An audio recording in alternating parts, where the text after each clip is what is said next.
బాబాయ్ నమస్తే, మీ పేరు? రాఘవయ్య. రాఘవ గారు ఏం చేస్తుంటారు?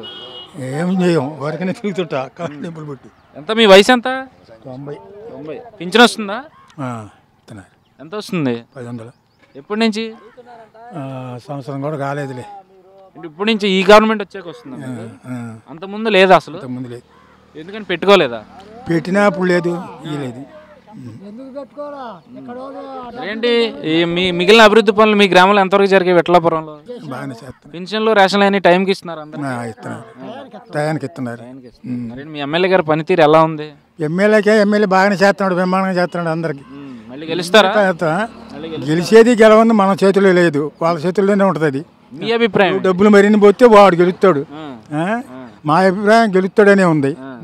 ఎందుకంటే పనులు బాగా చేసాడు, వ్యక్తి మంచోడు, అందువల్ల. మరి రాష్ట్రంలో చంద్రబాబు నాయుడు గారు, జగన్మోహన్ రెడ్డి గారు, పవన్ కళ్యాణ్ గారు, వీళ్ళ ముగ్గురు ఎవరు ముఖ్యమంత్రి అయితే? అందరేలే. అనుభవం అల్లవాడేమో చంద్రబాబు నాయుడు, పూర్వం నుంచి అనుభవం అల్లవాడేమో చంద్రబాబు నాయుడు. వీళ్ళంతా ఇవన్నీ డూప్లికేట్యే. చిక్కినాడు నూకేయటమే. అది జరిగింది, ముందర జరిగింది అంతా, వెనక జరిగేది కూడా అంతే. ఏ చెబుతున్నారు ఇప్పుడు, కబుర్లు చెబుతున్నారు కానీ ఇవన్నీ అది జరిగేయే కాదు. నాయకులు మునువైన వాళ్ళు వాళ్ళకి అనుకూలంగా ఉన్న వాళ్ళకి ఇస్తారు, తక్కిన వాళ్ళు అందరూ పోతారు గిడ్డి. బాబాయ్ నమస్తే, మీ పేరండి? వెంకట్రావు గారు ఏం చేస్తుంటారు? మేము వ్యవసాయం పని. సొంత ఈ ఊరేనండి? ఈ ఊరే. మీ గ్రామం పేరండి? విఠలాపురం. మరి ఏంటి మరి అధికారులు చెప్తున్నట్లుగా మీ గ్రామంలో అభివృద్ధి అనేది నిజంగానే జరిగిందా? పర్వాలేదు, చాలా వరకు. ఏ విధమైన జరిగింది అంటారు? రోడ్లు కానీ, ముసలి పెన్షన్ కానీ, రేసింగ్ కానీ, ఇట్లాంటివన్నీ పర్వాలేదు, అన్నీ బాగా కరెక్ట్గానే వస్తున్నాయి. అది ఇప్పుడు మరి మీ ఎమ్మెల్యే గారి పనితీరు ఎలా ఉందంటారు? బాగానే ఉంది. అంటే మీ గ్రామానికి వస్తూ ఉంటారా? ఎమ్మెల్యే గారు ఇప్పుడు ఏం రాలేదు, కానీ మా పనులు అయితే జరుగుతున్నాయి. అంటే ఆయన మంత్రి కూడా కదా ఇప్పుడు? ఆయన వస్తుంటాడు అప్పుడు. తాళ్ళూరు గ్రామం అంటే అది ఏదో మండలం అటు వస్తుంది సార్. ఎంతవరకు అభివృద్ధి నిజంగా ఆయన మంత్రి అయిన తర్వాత ఎంతవరకు మీ గ్రామంలో అభివృద్ధి చేశారంటారు? పర్వాలేదు, చాలా వరకు 30% వంతు బాగానే చేశారు. మళ్ళీ ఆయన గెలిచే అవకాశం ఉందంటారా? ఉందని మా నమ్మకం. అది ఎట్ట ప్రజల్లో ఎట్ట ఉంటుందో అది. ఎందుకని? మా నమ్మకం గెలుస్తాడనే ఉంది ఇప్పుడు వరకు. అది ఎందుకనంటే పనులు చేశాడు కాబట్టి గెలుస్తాడనేది 3 భాగాల నమ్మకం. అది అయితే రాష్ట్రంలో చూసుకుంటే ఇప్పుడు చంద్రబాబు నాయుడు గారు, జగన్మోహన్ రెడ్డి గారు, పవన్ కళ్యాణ్ గారు ఉన్నారు. వీళ్ళ ముగ్గురు ఎవరు ముఖ్యమంత్రి అయితే బాగుంటుంది అనుకుంటున్నారు?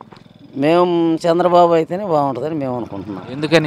ఎందుకనంటే మాకు అభిమానం ఉంది, దాని మీద మేము అనుకుంటున్నాం. అంటే పవన్ కళ్యాణ్ గారి ప్రభావం అసలు ఉండదు. పనులు కూడా బాగానే ఉండవు.